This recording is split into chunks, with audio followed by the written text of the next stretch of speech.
হবু শ্বশুরের হবু জামাই বিয়ের আগে শ্বশুর বাড়িতে, বিষয়টা কি ভাই? এক্সকিউজ মি স্যার, এটা আমাদের একান্ত পারিবারিক বিষয়। প্লিজ এখানে নাক গলাবেন না। আপনি? আমি লাবণী, জামিল আহমেদ আমার বাবা। ও আচ্ছা, এর আগেও তো আপনাকে এই বাড়িতে কখনো দেখি।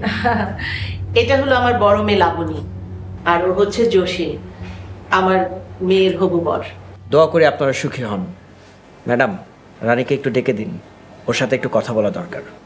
আমার ছোট মেয়ে অবনীত বাইরে, ও থাকলে ভালো হতো না? 2-4টা প্রশ্ন করেই চলে যাব। রানী, রানী,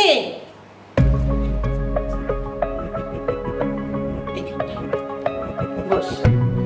বাহ, বেশ ইমপ্রুভমেন্ট দেখছি। কথাবার্তা বলে? হ্যাঁ, আগের থেকে তো অনেক বেশি কথা বলে। কিছু কিছু জিনিস তো আবার চেয়ে চেয়ে নেয়। আশা করি ধীরে ধীরে ওর পুরনো স্মৃতি মনে পড়বে, আর এই নিষ্পাপ মেয়েটার উপর যারা হামলা করেছে তাদেরকে আমরা শনাক্ত করতে পারবো। আম্মু, আমরা একটু ছাদে যাচ্ছি। রান্না বান্না হয়ে গেছে তো, আচ্ছা এসে খেয়ে নিস। চল।